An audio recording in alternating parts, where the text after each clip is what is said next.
प्रणाम करते हुए हनुमान जी महाराज के चरणों में प्रणाम करता हूँ, भैरवनाथ के चरणों में प्रणाम करता हूँ, भगवान भोलेनाथ के चरणों में प्रणाम करते हुए समस्त देवगणों के चरणों में, भूदेवों के चरणों में भी प्रणाम करता हूँ। तत्पश्चात यहाँ पर पधारे हुए सभी भक्तों के हृदय रूपी मंदिर में विराजमान माँ भगवती, माँ काली की छवि को देखते हुए आप सभी भक्तों का भी स्वागत करता हूँ, वंदन करता हूँ। आप सभी भक्तों को भी प्रणाम करता हूँ, क्योंकि हम सभी के हृदय में निवास करने वाली आत्मा उसी माँ भगवती जगदम्बा का अंश है। इसलिए गोस्वामी जी की इस चौपाई के साथ कि सिया राम में सब जग जानी, करहूं प्रणाम जोरी जुग पानी। धर्म प्रेमी भाई बहनों, कल हम लोगों ने देवी भागवत के महत्व के विषय पर श्रवण किया था कि किस तरह से समस्त कामनाओं की पूर्ति के लिए श्री सूत जी 88,000 ऋषियों को समझाते हुए कहते हैं कि ऋषियों, सभी प्रकार की समस्याओं के लिए, दुखों से मुक्ति पाने के लिए जो सर्वसत्ता है, सर्वनियंता है, जिसके सामने ब्रह्मा, विष्णु और महेश जैसे देवता भी अपना शीश झुकाते हैं, उसी माँ भगवती जगदम्बा की साधना, उपासना और आराधना करना चाहिए। जब व्यक्ति रोगों से ग्रसित हो जाए, दवाई कराते कराते वह थक जाए और फिर भी राहत ना मिले, तो आज सूत जी कहते हैं कि ऋषियों, ऐसी स्थिति में माँ की शरण को ग्रहण करना चाहिए। तो जब श्री सूत जी 88,000 ऋषियों को माँ की शरण को ग्रहण करना चाहते हैं विशेष परिस्थितियों में, तो वही तो मैं भी आप सबसे निवेदन करते हुए कहना चाहता हूँ कि आप लोग भी इस संसार से दुखी हो गए हैं, इस कलियुगी भयावह वातावरण के कारण परेशान हैं, तो इसलिए माँ की शरण को ग्रहण कर लीजिए, तो निश्चित ही आप सभी के दुखों का अंत हो जाएगा, क्योंकि वह माँ है। तो आज इसीलिए आप सबसे कहना चाहता हूँ कि जब रोगों से परेशान हो गए, दवाई करा करा करके थक गए हैं, तो ऐसी स्थिति में माँ की शरण को ग्रहण कर लीजिएगा। तो इस भजन के माध्यम से ये कहना चाहता हूँ कि आप सभी माँ के शरण को ग्रहण कर लीजिएगा। बोलिए माता भगवती माँ काली की।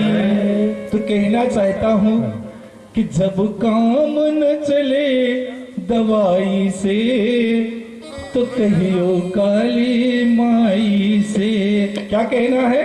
तो जब काम न चले दवाई से, तो कहियो काली माई से। जब काम न चले दवाई से, तो कहियो काली माई से।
हो जाए सारे, ना आवे काम यारे प्यारे, ना आवे काम यारे प्यारे। जब धके खाके तू हारे तो कहियो गाले मारे से, जब काम न चले दवाई से तो कहियो गाले मारे से, जब काम न चले दवाई से तो कहियो गाले मारे से।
और तो कहना है माता जी से, क्यों काली मैया से कहना है कि माँ ऐसे कृपा कर देंगी कि आपका सोया हुआ भाग्य जगा देंगी। इसलिए कहा गया है माँ ऐसा मंत्र मारेगी, माँ ऐसा मंत्र मारेगी, तेरा सोया भाग्य जगा देगी, तेरा सोया भाग्य जगा देगी। जब मैया तेरे घर आवेगी तो कहियो काले माई से, जब काम न चले दवाई से तो कहियो काले माई से, जब काम न चले दवाई से तो कहियो काले माई से, जब काम न चले दवाई से तो कहियो काले माई से, जब काम न चले दवाई से तो कहियो काले माई से, जब काम न चले दवाई से तो कहियो काले माई से, जब काम न चले दवाई से तो कहियो काले माई से, जब काम न चले दवाई से तो कहियो काले। बोलिए माता भगवती माँ काली की, बोलिए श्री सतगुरुदेव जी भगवान की। तो जब व्यक्ति संसार से थक जाए, दवाई करा करा करके हार जाए, फिर भी राहत ना हो रही हो, तो माँ की शरण में चले जाना चाहिए, क्योंकि वह तो जगत की माता है, जगत की जननी है। जिस तरह से इस संसार में अगर छोटा सा बच्चा माँ के पास आ जाता है, माँ के सानिध्य में आ जाता है, तो उसके सभी दुखों का अंत हो जाता है, उसका जीवन सुखी हो जाता है। इसलिए जब कोई व्यक्ति माँ की शरण में जाता है तो उसका जीवन निश्चित तौर से सुखी हो जाता है, क्योंकि इस संसार में माँ शब्द की बड़ी गहराई होती है। माँ शब्द की बड़ी गहराई होती है। माँ की कथा चल रही है, इसलिए माँ शब्द के विषय पर भी समझना परम आवश्यक होता है कि माँ शब्द की गहराई क्या होती है। माँ शब्द कितना सुंदर होता है, कितना प्यारा होता है, कितना मीठा होता है माँ शब्द। इसलिए कहना चाहते हैं कि कितना सुंदर, कितना प्यारा, कितना अनमोल शब्द है माँ। अपने प्राणों की कुर्बानी देकर बच्चे की रक्षा करती है माँ, बच्चे की रक्षा करती है माँ। धर्म प्रेमी बंधुओं, आप सबने देखा होगा कि अगर छोटा सा बच्चा जब वह माँ की गोदी में बैठ जाता है, बैठा रहता है, तो संसार में नहीं समस्त लोकों में कोई ऐसी शक्ति नहीं है कि माँ के तन में प्राण रहते हुए उसके बच्चे का अहित कर दे, नुकसान कर दे। माँ अपने प्राणों की भी कुर्बानी दे करके अपने बच्चे की रक्षा करने के लिए हर पल तत्पर रहती है, तैयार रहती है। तो कितना सुंदर है ये माँ शब्द, कितना प्यारा शब्द होता है माँ। वैसे तो जब कभी भी इस संसार में शब्दों का चयन करने का नंबर आएगा कि शब्द कौन सा श्रेष्ठ होता है, तो मेरे विचार से सबसे पहले अगर श्रेष्ठता का नंबर आएगा तो वह माँ शब्द ही होता है। बिंदु, जितना प्रेम माँ अपने बच्चे से करती है तो क्या उतना प्रेम और कोई करता है? जितना प्रेम माँ अपने बच्चे से करती है तो क्या उतना कोई और प्रेम करता होगा? भाई, जब कोई व्यक्ति अपने मुख से माँ शब्द बोलता है ना, तो ऐसा लगता है कि उसके मुख में मिठास घुल गई है। और जब कोई माँ शब्द का अपने मुख से उच्चारण करता है ना, तो इन माताओं बहनों के हृदय में ममता का अथाह सागर उमड़ने लगता है। कितना प्रेम करती है माँ अपने बच्चे से। शायद जितना प्रेम माँ अपने बच्चे से इस संसार में करती है, उतना प्रेम और कोई करता होगा। पिता पुत्र से नहीं करता, भाई भाई से नहीं करता, और ना ही अन्य रिश्तेदार ही करते हैं जितना प्रेम माँ अपने बच्चों से करती है। जैसे आप लोगों ने देखा होगा, एक कुतिया को, जब कुतिया बच्चे को जन्म देती है तो उसके छोटे छोटे बच्चे रहते हैं, और उन छोटे छोटे बच्चों को यदि आप लोग उठा करके दूसरी जगह ले जाकर रख दें तो कुतिया आपके पीछे पीछे दौड़ती हुई वो चली जाती है।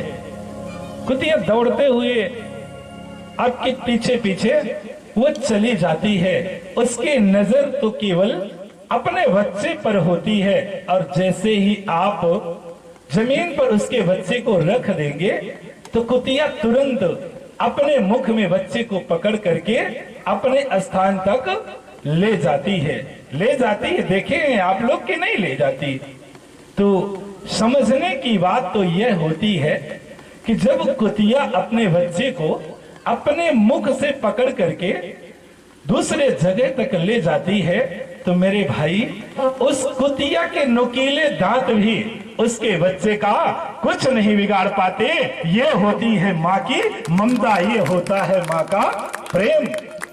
एक छोटी सी कहानी है, शायद इस कहानी के माध्यम से आप लोग समझ सके कि माँ शब्द की गहराई क्या होती है और माँ अपने बच्चों के लिए क्या क्या कर गुजरती है।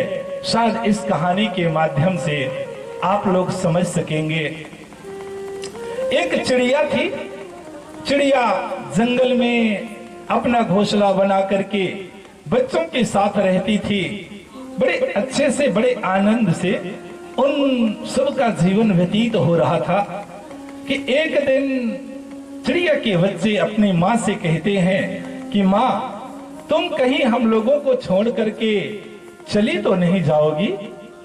माँ कहती है कि नहीं बेटा, हम तुम्हें छोड़कर कभी नहीं जा सकते। बच्चे प्रसन्न हो जाते हैं, फिर से अपना जीवन व्यतीत करने लगते हैं। समय गुजरता चला जाता है कि एक दिन पुनः चिड़िया के बच्चे अपने माँ से कहते हैं कि माँ, तुम मुझे बताओ, कहीं छोड़कर चली तो नहीं जाओगी? तब चिड़िया पुनः कहती है कि नहीं बच्चों, हम तुम लोगों को छोड़ करके कभी नहीं जाऊंगे, कभी जा ही नहीं सकती। लेकिन तुम लोग बार बार पूछ क्यों रहे हो, क्यों ऐसा कह रहे हो? तो उस चिड़िया के बच्चे कहते हैं कि माँ, हम देखते हैं कि जब दूसरे चिड़िया के बच्चे बड़े हो जाते हैं तो उनके माता पिता छोड़कर उन्हें चले जाते हैं, इसलिए हमें शंका हो रही है कि कहीं आप भी ना हम लोगों को छोड़ करके चली जाएं। तो चिड़िया कहती है कि नहीं बेटा, माँ कभी अपने बच्चे को छोड़ करके कभी जा नहीं सकती। ये तो पुत्र ही करते हैं जो अपने माता पिता को छोड़ करके चले जाया करते हैं, परंतु माँ अपने बेटे को छोड़कर कभी नहीं जाती है। ऐसा कहते हुए चिड़िया कहती है कि बच्चों, तुम लोगों को विश्वास कैसे दिलाऊं कि तुम लोगों को विश्वास हो जाए कि हम तुम लोगों को छोड़ करके कभी नहीं जाएंगे। ऐसा विचार करते हुए आज वह चिड़िया अपने बच्चों को विश्वास दिलाने के लिए अपने पंखों को उखाड़ना शुरू कर देती है। उखाड़ती ही चली जाती है, उखाड़ती ही चली जाती है। एक समय ऐसा आता है, कुछ मिनटों में ही वह अपने पूरे पंखों को उखाड़कर फेंक देती है और कहती है कि बच्चों, अब तो तुम लोगों को विश्वास हो गया होगा ना कि अब हम उड़ नहीं सकते, तो तुम लोगों को छोड़ करके कैसे जाएंगे। बच्चे भी माँ की इस दशा को देख करके, समर्पण को देख करके प्रसन्न हो जाते हैं और आनंद से अपना जीवन व्यतीत करने लगते हैं। समय गुजरता चला जाता है, समय गुजरता चला जाता है कि एक दिन उस जंगल में, जिस जंगल में चिड़िया घोंसला बना करके रहती थी, उस जंगल में आग लग जाती है। सभी जानवर अपने अपने प्राणों को बचाकर भागना शुरू कर देते हैं, भागते चले जा रहे हैं। चिड़िया को भी जब पता चलता है कि इस वन में आग लग गई है, तो वह व्यथित होने लगती है। चिंता उसे ग्रसित कर लेता है। किस बात की चिंता सता रही है उस चिड़िया माँ को? बच्चों की, कि हमारे बच्चों का क्या होगा, हमारे बच्चे कैसे जाएंगे। विचार करिए कि उसके पंख नहीं है, वो उड़ नहीं सकती। ऐसी भी स्थिति में वह चिड़िया माँ अपने बच्चों के ऊपर चिंता कर रही है कि हमारे बच्चों का क्या होगा, हमारे बच्चे कैसे अपनी जान बचा पाएंगे। आज वह चिड़िया विचार करते हुए अपने बच्चों से कहती है कि बच्चों, इस जंगल में आग लग गई है, तुम लोग इस जंगल को छोड़ करके चले जाओ, इस जंगल को छोड़कर कहीं भी दूर चले जाओ, इस जंगल में आग लग गई है, तुम लोग अपने प्राण को बचा लो। ऐसा सुन करके आज उस चिड़िया के बच्चे उस जंगल से उड़ना प्रारंभ कर देते हैं और दूर चले जाते हैं। चिड़िया उसी डाल पर, उसी पेड़ पर, उसी घोंसले पर बैठी रहती है, क्योंकि वह तो उड़ नहीं सकती थी, उसके तो पंख ही नहीं हैं, परंतु उनके बच्चे तो फर्राटे मार करके उड़ जाते हैं। इधर प्रकृति का विधान देखिए, परमात्मा की लीला को देखिए, कैसे रक्षा करते हैं परमात्मा दूसरे जीवों की। कि जब आग बढ़ती चली जा रही थी, आग बढ़ती चली जा रही थी, तो परमात्मा की ऐसी कृपा होती है कि पानी गिरने लगता है, बरसात होने लगती है और उस पेड़ तक आग पहुंचने से पहले ही पूरी आग बंद हो जाती है, पूरी आग बुझ जाती है। समय गुजरता है, एक दिन दो दिन का। चिड़िया के बच्चे जब वो एक दिन दो दिन बीत जाता है तो वो विचार करते हैं कि चलो चल करके देखते हैं कि माँ कैसी है, जीवित है या मर चुकी है। ऐसा विचार करते हुए चिड़िया के बच्चे जब लौट करके उस जंगल में आते हैं, उस पेड़ पर आते हैं, तो माँ उन्हें कहीं दिखाई नहीं देती। सभी बच्चे साथ मिल करके इधर उधर अपनी माँ को खोजते हैं, तलाश करते हैं। तो तभी एक बच्चे की नजर एक डाली पर पड़ती है जहां कुछ शब्द लिखे रहते हैं। उस शब्दों को देख करके सभी बच्चे व्यथित होते हैं। उस डाली पर लिखा था, चिड़िया ने अपने चोंच से ही लिखा था कि मेरे बेटो, मुझे आग में भी जलाने की सामर्थ्य नहीं थी, हम तो उसी समय मर चुके थे जब तुम लोग हमें छोड़ करके यहाँ से निकल गए थे, जबकि हम तुम लोगों के लिए अपने पंखे भी उखाड़ कर फेंक दिए, परंतु बच्चों, तुम लोगों ने हमें एक शब्द भी नहीं कहा कि माँ, हम तुम्हें ऐसी स्थिति में छोड़ करके कभी नहीं जाएंगे, कभी नहीं जाएंगे। एक शब्द भी तुम लोगों ने नहीं कहा। तो इधर उधर देखते हैं, वह चिड़िया नीचे मरी पड़ी रहती है। तो बंधुओं, कहने का भाव है कि यह कहानी केवल उस चिड़िया की नहीं है, हर माता पिता की कहानी है, हर घर की कहानी है। आज विचार कीजिए कि हर माता पिता अपने बच्चे को योग्य नागरिक बनाने के लिए, डॉक्टर, मास्टर, इंजीनियर बनाने के लिए दिन रात मेहनत करते हैं। रात में चैन की नींद वो सो नहीं पाते हैं। लेकिन बंधुओं, आज तो विचार करने की जरूरत है कि क्या हम लोग युवा होने के बाद अपने माता पिता से उसी तरह से प्रेम करते हैं जैसे हम लोग बचपन में अपने माता पिता से प्रेम करते थे। आज हमें ये विचार करने की जरूरत है, क्योंकि हम लोग सब जानते हैं कि बचपन में हर बच्चा अपने माँ से अत्यधिक प्रेम करता है। बच्चा छोटा सा कि नहीं करता।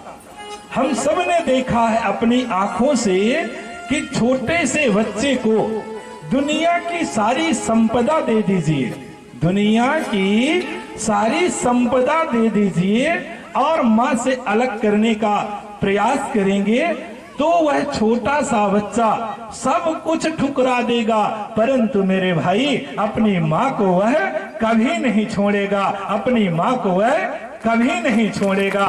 हम लोग भी बचपन में अपने माँ से सबसे अधिक प्रेम करते थे।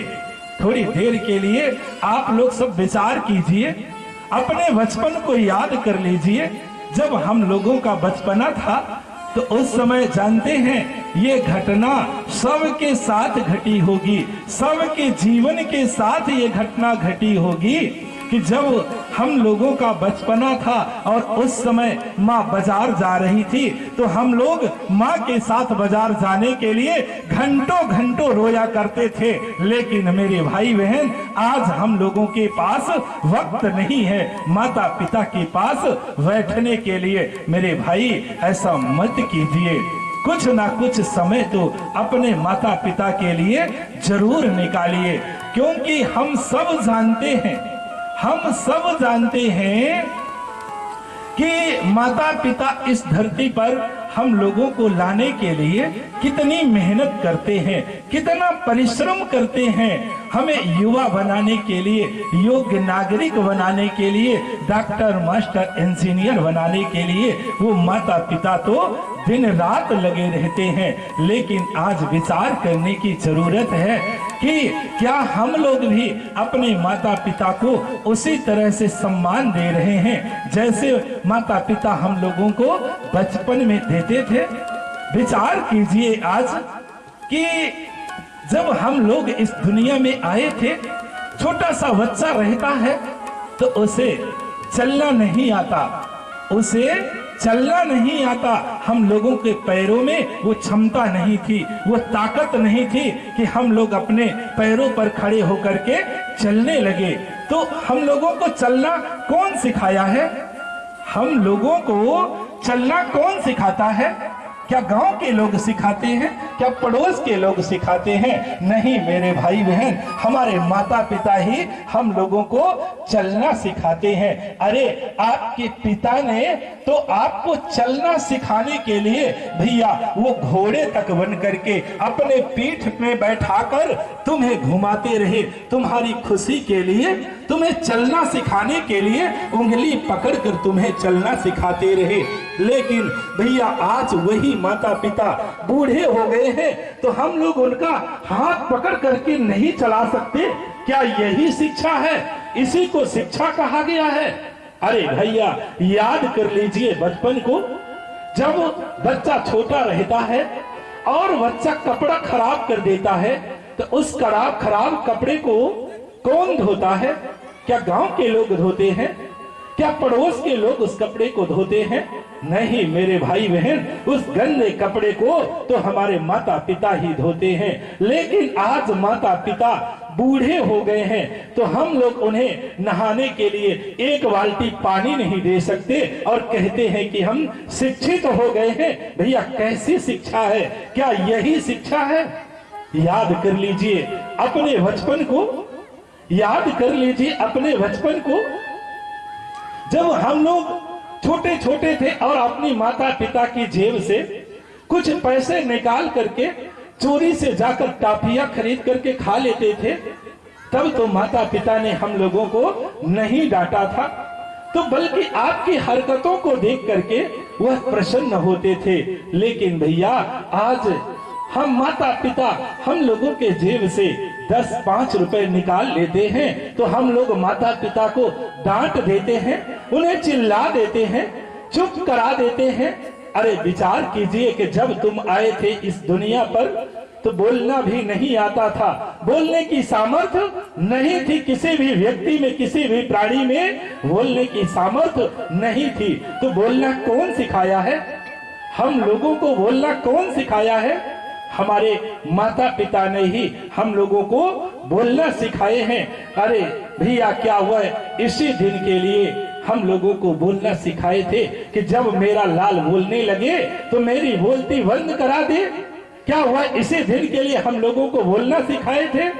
इसलिए आज इस कटनी की पावन धरती पर बैठकर सभी जाति धर्म संप्रदाय के लोगों से बस एक ही शब्द कहना चाहता हूँ कि आप लोग जीवन में कुछ कर पाओ या न कर पाओ, परंतु बुढ़ापे में अपने माता पिता की सेवा जरूर करिएगा, अपने माता पिता की सेवा जरूर करिएगा। लेकिन भैया क्या बताएं, आज का समाज तो बहुत पढ़ा लिखा समाज है, आज का समाज तो बहुत पढ़ा लिखा समाज है और विज्ञान ने आज तो इतनी तरक्की कर दिया, इतनी तरक्की कर दिया विज्ञान ने, इतनी तरक्की किया विज्ञान ने, इतनी तरक्की किया कि अब पीने वाले धुएं में भी फिल्टर लगा दिया और दिखा दिया दुनिया को कि हम लोग अब वैज्ञानिक हो गए हैं, विज्ञान का युग आ गया है। अब हम लोग धुएं को भी छान करके पीने लगे हैं, जिसे क्या कहा जाता है? सिगरेट। जिसे क्या कहा जाता है? सिगरेट। सिगरेट में सामने फिल्टर लग गया है कि विज्ञान का युग आ गया है, अब हम लोग धुएं को भी छान करके पीने लगे हैं, परंतु पिएंगे जरूर, पीना बंद नहीं करेंगे। तो कहने का भाव है कि विज्ञान का युग है। आज समाज तो उल्टा ही करता चला जाता है। जब तक माता पिता जीवित रहते हैं तब तक उनकी सेवा नहीं करता, उन्हें डांटता है, उन्हें फटकारता है और फिर मरने के बाद रोता है, बिलखता है, फिर तस्वीरों में जा करके फूलों का हार चढ़ाता है। कितना बड़ा ज्ञानी हो गया है आज का समाज, यह तो विचार करने की बात है। पुनः उसी बात पर लौटना चाहते हैं कि भैया अपने बचपन को याद करके अपने माता पिता की बुढ़ापे में खूब सेवा कीजिएगा, खूब सेवा कीजिएगा। विचार कीजिए अपने बचपन को, माँ के अंदर कितनी प्रेम, कितनी ममता, कितनी वात्सल्यता रहती है। जानते हैं अगर कड़ाके की ठंड भी पड़ती हो तो उस कड़ाके की ठंड में अगर बच्चा बिस्तर गीला कर देता है ना तो माँ खुद उस गीले बिस्तर पर सो जाती है, परंतु अपने लाल को वह सीने पर सुलाती है। ऐसी आज ममता की देवी बुढ़ापे में दर दर की ठोकरें खा रही है। तो बस वही कहना चाहता हूँ कि आप लोग अपने माता पिता की सेवा जरूर करिएगा, क्योंकि आप सबने देखा होगा, आप सबने देखा होगा कि माँ का प्रेम कितना होता है, माँ की वात्सल्यता कितनी होती है कि अगर माँ भोजन कर रही हो और छोटा सा बच्चा कपड़ा खराब कर देता है, पुट्टी कर देता है, तो माँ हाथों की रोटी को जमथाले में रखती है और मुख में भी रखे हुए भोजन को चबाते हुए भी बच्चे की दुर्गंध साफ करने में लग जाती है। मेरे भाई, उस माँ को भोजन करते हुए भी दुर्गंध नहीं आती। क्यों? क्योंकि माँ के हृदय में ममता का अथाह सागर भरा होता है और उस ममता के हृदय के अथाह सागर को स्पर्श करके दुर्गंध भी सुगंध में परिवर्तित हो जाती है। ऐसी होती है माँ की ममता, ऐसा होता है माँ का प्रेम। मेरे भाई बहन, कि अगर छोटा सा बच्चा माँ की गोदी में बैठा है तो दुनिया में कोई शक्ति नहीं है कि माँ के तन में प्राण रहते हुए उसके बच्चे का अहित कर सके, उसके बच्चे का नुकसान कर सके। तो बस आखिरी शब्दों में यही कहना चाहता हूं कि जब हमारी इन संसारिक माताओं बहनों के अंदर इतना प्रेम भरा हुआ है कि वह अपने प्राणों की भी कुर्बानी देने के लिए हर पल तत्पर रहती है, तैयार रहती है, तो उस माँ के पास कितना प्रेम होगा जो माताओं की भी माता है, जो जगत जननी है। मेरे भाई बहन, अगर हम लोगों ने इस माँ के आंचल को रक्षा कवच बना लिया तो दुनिया में कोई शक्ति नहीं है, दुनिया में कोई भूत प्रेत नहीं है और दुनिया में कोई दुख नहीं है कि इस माँ के आंचल को रक्षा कवच को भेद करके हमारा नुकसान कर सके, हमारा अहित कर सके। आज देरी है तो हम सब के अंदर, इस समाज के अंदर इस माँ के आंचल को रक्षा कवच बनाने की, जिससे शक्ति पा करके देवता गण भी अपने अपने कार्य को संचालित करते हैं। माँ भगवती से शक्ति पा करके जगत पिता ब्रह्मा जी भी इस सृष्टि के उत्पत्ति करते हैं, रचना करते हैं। विष्णु जी भी माँ भगवती से ही शक्ति पा करके इस संसार का पालन करते हैं और भगवान शंकर भी माँ भगवती से शक्ति पा करके ही इस संसार का संहार करते हैं। इसलिए हम सभी को उसी माँ के शरण में जाना चाहिए, उसी माँ से निवेदन करना चाहिए। निश्चित तौर से वह माँ हम सभी की पुकारों को सुन करके और हमारे दुखों का अंत कर देगी, हमारे शत्रुओं का संहार कर देगी, जिससे हम सबका जीवन सफल हो जाएगा, सुखी हो जाएगा। इन्हीं शब्दों के साथ अपने वाणी को विराम देते हुए, समय का ध्यान देते हुए पुनः आप सभी को माँ भगवती जगदम्बा के श्री चरणों में प्रणाम करता हूँ कि आप सभी भक्तों के जीवन में सदैव सुख शांति समृद्धि सौभाग्य बना रहे। इन्हीं शब्दों के साथ अपने वाणी को विराम देता हूँ। एक बार सभी लोग दोनों हाथों को ऊपर उठा करके प्रेम से बोलेंगे माँ भगवती, जय घोष करेंगे माँ भगवती के नाम का। बोलिए माता भगवती माँ काली की जय, पवन सुत हनुमान की जय, शंकर भगवान की जय, भैरवनाथ की जय, सत्य सनातन धर्म की जय। भक्तों, अगर माँ की बात हो रही तो मैं 2 लाइन बोलना चाहता हूँ। इसमें छोटी सी लाइन है, अगर कहीं त्रुटियां हो तो क्षमा चाहता हूँ। जग में माई के बिना, जग में माई के बिना केहू सहाय न होई, जग में माई के बिना केहू सहाय